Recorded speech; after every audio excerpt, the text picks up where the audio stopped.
Bueno, hoy contamos con la presencia de Aníbal Reinaldo, quien fuera legislador nacional por la provincia de Santa Fe, doctor, candidato a gobernador por la fórmula radical en el 83, y queremos agradecerle su tiempo y contarle que somos LS Clipping y que realizamos un ciclo de entrevistas denominado 5 en 10, que puede verse los domingos a las 20 horas por nuestro canal de Clipping de YouTube. Para comenzar, siempre arrancamos de la misma manera, doctor. Queremos que le cuente a nuestra audiencia quién es Aníbal Reinaldo. Bueno, yo soy de profesión médico, que la ejerzo activamente todavía, y licenciado en ciencia política. Yo empecé a militar cuando ingresé al secundario, tenía 12 años, en la ciudad de San Nicolás.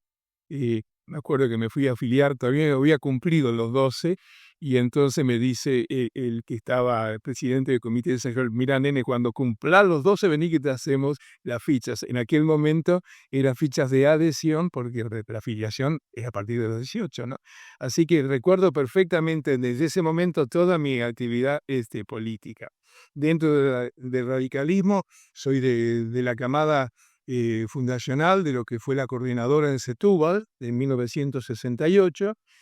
Integré también como primer presidente de la Franja Morada del Rosario, la Mesa Nacional de la Franja Nacional, bueno, y en la juventud activamente. En el 72 ya me postularon como candidato a vicegobernador, acompañándolo al doctor Aldo Tessio, que había sido gobernador de Santa Fe, para la elección interna de ese momento, que se iban a realizar las elecciones en el 73. Y bueno, integré la mesa de Comité Nacional en el periodo como vicepresidente desde el 85 al 87, y fui convencional nacional en 6 oportunidades. La primera vez en 1972 y después en otras fechas, ¿no? Fui presidente del partido también en mi ciudad, Rosario, y ahora estoy también al frente partidariamente del comité del barrio donde vivo, allá se llaman secciones. Bueno, eso es un poco el resumen de mi larga trayectoria. La verdad, una vida dedicada a la política y a la medicina, como lo dijo antes, doctor. Bueno, como bien mencionó usted, fue legislador por la provincia de Santa Fe en dos periodos presidenciales diferentes, tanto el de Raúl Alfonsín como el de Carlos Saúl Menem. Veníamos de dictaduras y demás. Creo que fue la primera transición en muchos años política, democrática, así se puede decir. ¿Cómo se vivió ese momento, doctor, de pasar, seguir en democracia? Porque de una presidencia de Raúl Alfonsín a una presidencia de Raúl Menem es algo que no se veía hace muchos años en el país, que siguiera una transición democrática. ¿Cómo vivió ese momento usted? Yo le diría que lo viví con mucha naturalidad, porque a mí me tocó en ese periodo, ¿no es cierto?, de entrar como diputado nacional encabezando la lista, y como usted dice, desde el 87 al 89, con el presidente Alfonsín, y después, bueno, a partir de julio de ese año, ya con el doctor Carlos Menem, con el que tuve también una relación amistosa muy intensa. Bueno, fuera de lo que sería que acabamos en distintos partidos, ¿no? Y ahí le diría que ya habíamos soportado, ¿no es cierto?, en el gobierno de Alfonsín, las intentonas, digamos, golpistas, digamos, de los cara pintadas en Semana Santa, después a posteriori en las oportunidades más, pero creíamos ya en el 89 que la democracia estaba asegurada, la vigencia, por lo cual creo que eh, transcurrimos del quehacer parlamentario con lo que fue eh, esa transición con suma naturalidad, trabajando intensamente en el quehacer legislativo. A mí me aprobaron, por ejemplo, una ley que había presentado durante la gestión del doctor Alfonsín, que después eh, ya en la transición, que fue para protegernos de los gases que destruyen la capa del ozono, por lo cual representé al país en la conferencia de Naciones Unidas, que se hizo en Helsinki, en el año 91 por haber sido, digamos, el autor de esa ley aprobada. Impecable. Quiero hacer foco, para no perder el hilo de la respuesta anterior, porque me pareció interesante y a mucha gente quizás no lo vivió, nosotros somos contemporáneos, pero mucha gente no lo vivió. Hizo mención al alzamiento cara pintada. Sí. Si bien, como usted explicó, doctor, en la respuesta, dice que ya una transición tranquila, se dio del 87 al 89, como que ya se veía que esto iba a seguir la democracia. Pero eso no fue un foco de alerta de igual manera que los carapintadas sigan, que el ejército siga golpeando la puerta de la democracia, ¿no? Bueno, los de Semana Santa fue una gravedad enorme. Yo había viajado a Mendoza en el avión presidencial para inaugurar barrios que habíamos terminado de lo que fue el sismo de Mendoza del año 85, enero del 85, y en aquel momento yo estaba al frente a nivel nacional del Banco de la Construcción de Vivienda, el hipotecario, donde le solucionamos el problema a 20.000 familias afectadas por el sismo, y en ese momento me había ido el día miércoles, cuando estaba un poco amotinado Barreiro para no comparecer en Córdoba. Y ahí, bueno, mm, al día siguiente aparece la parte de Rico, y a la tarde de ese Jueves Santo, el edecán del presidente se comunica conmigo y le dice, mire doctor, el presidente quiere tener el avión acá en Buenos Aires, así que va a tener que regresar ya. Entonces, había diseñado una actividad de aprovechar eh, todos esos días en la parte inaugurativa de Barrios Terminados, ¿no?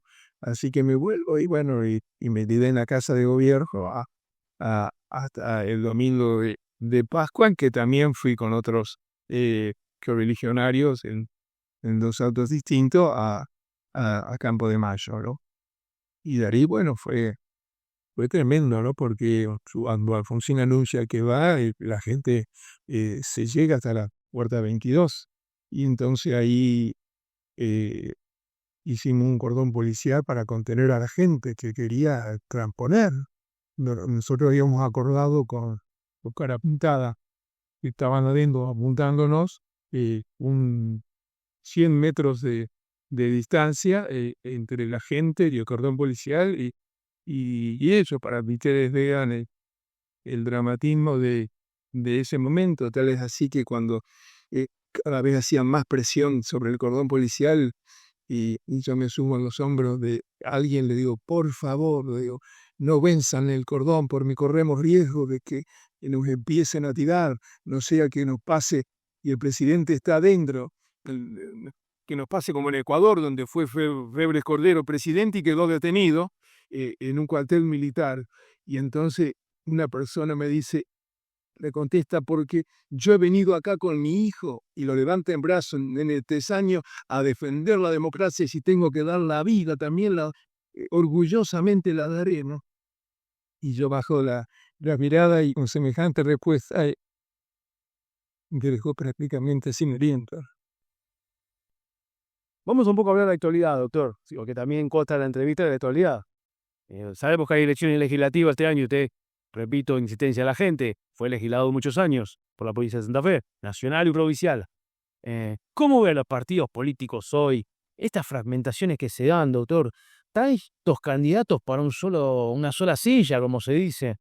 En- ¿Qué opinión le merece todo este movimiento que hay político a esta altura por una legislativa que en su momento no era tan tenida en cuenta? Bueno, durante décadas tuvimos lo que se llamaba el bipartidismo acá, ¿no es cierto? El justicialismo por el mismo por un lado, y nosotros el radicalismo por el otro. Bueno, pero ahora se ha producido lo que podríamos llamar en términos de definición una balcanización de las estructuras políticas, digamos, a todos los niveles. Y la irrupción, digamos, de la gente que hoy está gobernando el país con el aditamento, digamos, con la denominación de la libertad avanza, y que puede ser que hasta ese momento en que irrumpen ellos como partido, tendencia política, había una sensación de fracaso de lo que era la gestión que se estaba llevando a cabo y a su vez con nuestro partido también en parte eh, alicaído en lo que pudo haber sido y digamos la controversia que tendría que haber tenido con más claridad ante el gobierno, ¿no es cierto?, anterior, ¿no es cierto?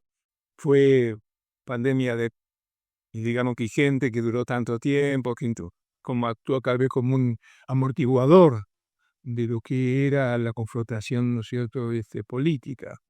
Y bueno, y dentro de esto nos preocupa, digamos, esta fragmentación a la cual aludimos, y si bien podemos aceptar, ¿no es cierto?, que lo que se llama la variable, la macroeconomía, llámese déficit fiscal, el control de la inflación, eh, el logro de convenio con el fondo, etcétera, eh, lo vemos y aceptamos como logro, pero estamos en desacuerdo con lo que es la gestión del otro aspecto.